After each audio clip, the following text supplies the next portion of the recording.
Sou um policial em South Jersey e tenho feito isso desde os meus 23 anos. Na maior parte do tempo não é tão emocionante como parece. Na minha cidade geralmente não acontece muita coisa. As chamadas mais graves são perturbações ocasionais ou um roubo em lojas, com algo um pouco mais sério de vez em quando. Já trabalhei em praticamente todos os turnos possíveis, inclusive o noturno.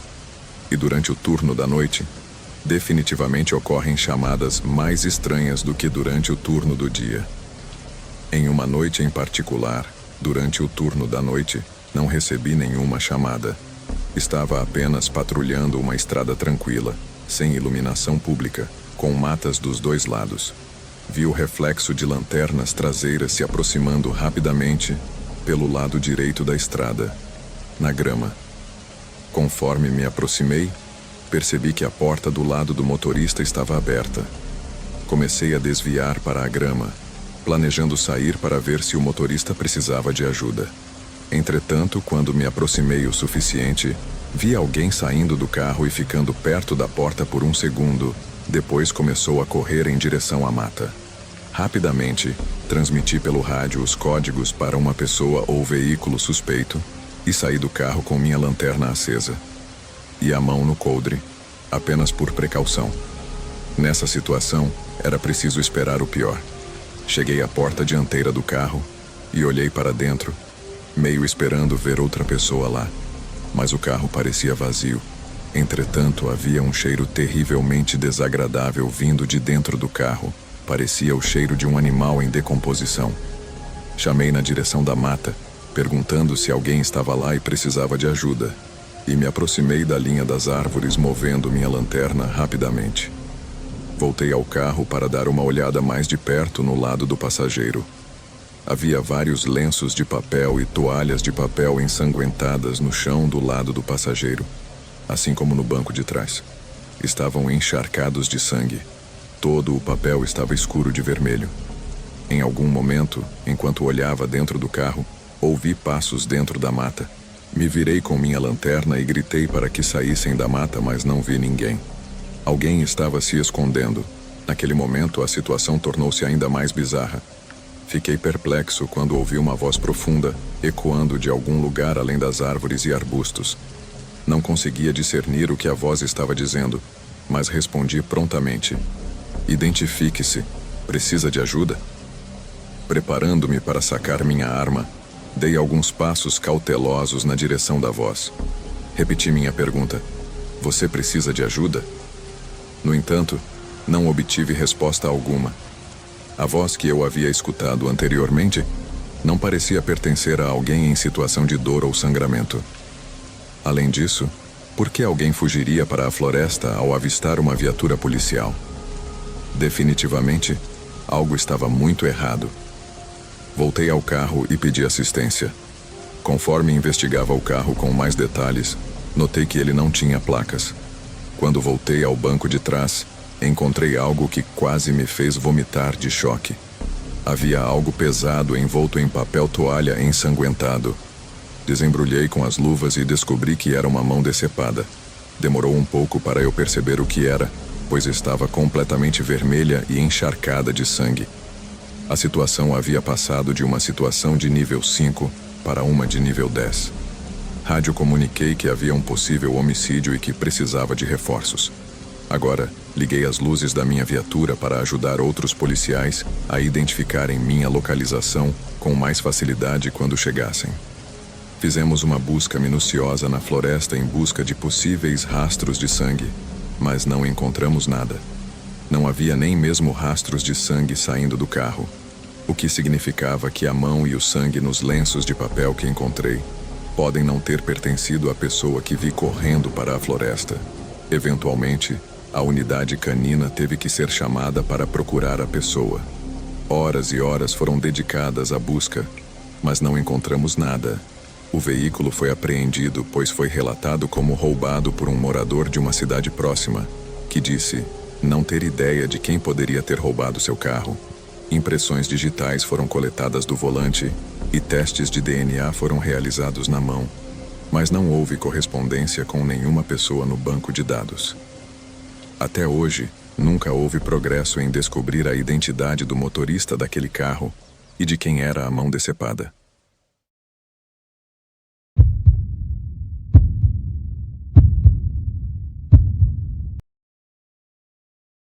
Meu parceiro e eu estamos designados para uma unidade no departamento do xerife que lida com tornozeleiras eletrônicas. Em uma noite, enquanto procurávamos por alguém que havia violado o programa, seguimos a última localização conhecida dela, até uma área um tanto sombria do nosso condado. Não muitas paradas são rotineiras, mas essa já era inquietante desde o início. Meu parceiro se dirigiu à porta da frente, enquanto eu me mantive do lado da casa, focado nele e no lado da casa. Depois de batermos a porta, pudemos ouvir movimentos lá dentro. À medida que a porta se abria, uma mulher de meia idade espiou lentamente pela porta e olhou diretamente para mim. Não havia como ela saber onde eu estava parado, pois não estava à vista de nenhuma janela na frente ou no lado da casa. O que foi estranho foi que a maioria das pessoas normalmente responderia à pessoa na porta da frente, não olhando primeiro para o lado da casa. Após um momento, ela nos deixou entrar depois que perguntamos se ela conhecia Camille, a pessoa que estávamos procurando. Ela resmungou algo sobre Camille estar ali. As coisas ficaram estranhas rapidamente quando ela se ajoelhou no chão e começou a rastejar, gritando por Camille. Essa mulher claramente tinha alguns problemas mentais evidentes, e presumimos que Camille fosse uma espécie de cuidadora. Ambos sabíamos que a situação estava fora do comum, mas começamos a vasculhar a casa. Durante todo o tempo, essa mulher continuava gritando por Camille, nunca levantando-se, apenas nos seguindo pelo chão. O horário devia ser por volta das 20 horas e já estava escuro lá fora. O interior da casa tinha apenas uma luz acesa, não havia TVs ou eletrônicos de nenhum tipo. A casa tinha uma sensação estranha quanto à disposição dos cômodos. Era uma casa de estilo mais antigo, com cerca de 4 quartos e 2 andares. Cada vez que saía de um cômodo, eu jurava que estava em uma parte da casa em que não havia estado antes. Eu entraria em um corredor e aparentemente estaria em outra parte da casa, como se tivesse entrado em uma espécie de abismo dimensional ou algo assim. A mulher às vezes estava bem atrás de mim sem fazer nenhum barulho. Eu estava começando a questionar como tudo isso era possível. Em certo momento, ambos entramos no andar de cima, que parecia ser um andar superior com quartos, ou talvez um banheiro no topo da escada. Quando tentamos abrir a porta inicialmente, a porta não cedia.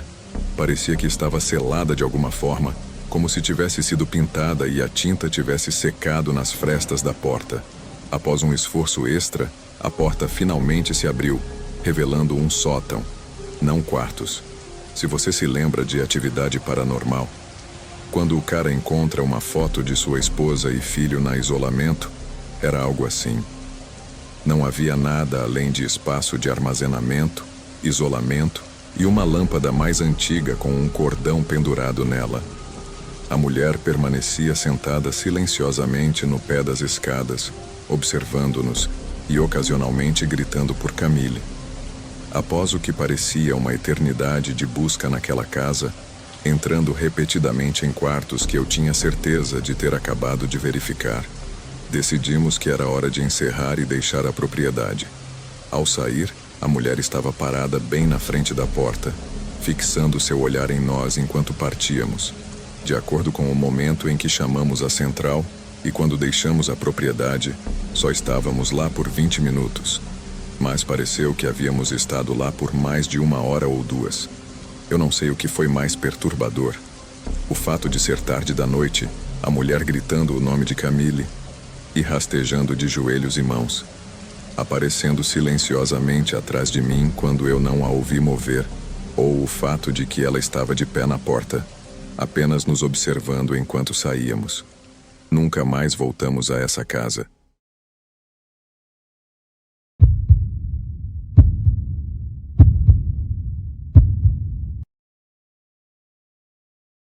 Minha família e eu moramos na região central da Geórgia, e não muitas histórias surgem desta área. A história que vou compartilhar a seguir nos deixa aliviados por esse fato. Meu primo, a quem chamamos de Bob, era policial há 5 anos.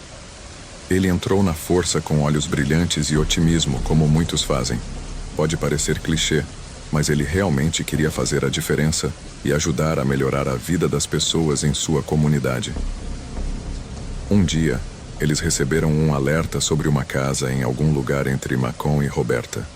Segundo Bob, era um lugar que as pessoas pensavam estar abandonado há anos, o que dá uma ideia do estado da casa.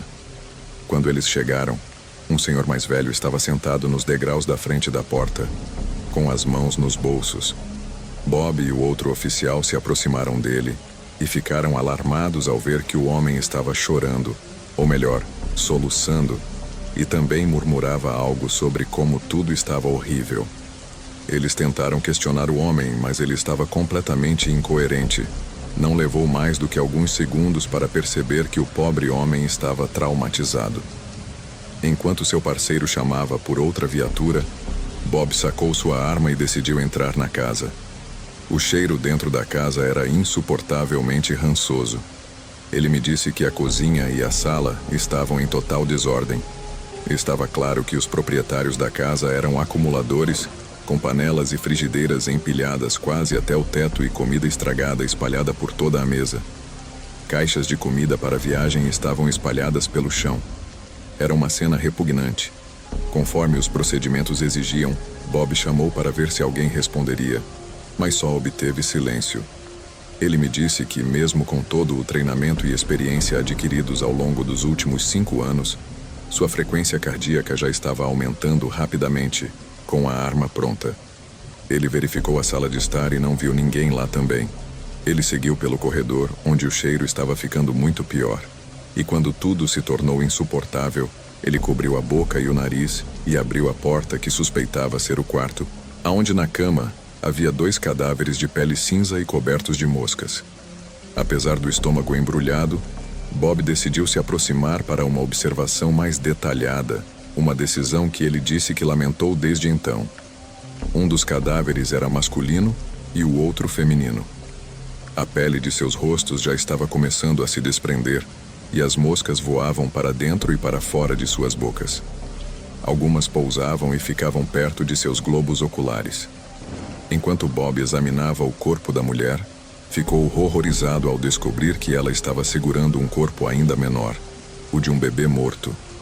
Foi apenas quando uma barata grande saiu da boca do bebê morto que Bob correu para fora da casa, caindo e vomitando seu almoço nos degraus onde o homem idoso estava sentado, quando os outros carros finalmente chegaram. Eles puderam fazer uma inspeção mais detalhada. O homem mais velho, que Bob e seu parceiro conheceram quando chegaram pela primeira vez, era um ex-colega e amigo do homem morto. Eles haviam trabalhado juntos em uma empresa de embalagem de pêssegos. Preocupado com o desaparecimento do amigo por mais de uma semana, decidiu fazer uma visita à casa deles e ficou profundamente chocado com a cena horripilante que encontrou no quarto. Inicialmente, começaram a abusar de analgésicos juntos, mas a dependência rapidamente se transformou em um pesadelo quando passaram a injetar e cheirar heroína. A tragédia se estendeu à sua filha, uma criança com apenas alguns anos de idade, que acabou perdendo a vida devido à negligência de seus pais. Quando o marido e a esposa finalmente depararam com a chocante cena da morte da bebê, foi o último golpe para suas almas já dilaceradas, levando-os a tomar a angustiante decisão de pôr fim às próprias vidas. O legista encontrou uma quantidade suficiente de heroína nos corpos de ambos para matá-los 2 vezes. Bob ainda está na polícia, mas começou a beber um pouco demais depois disso.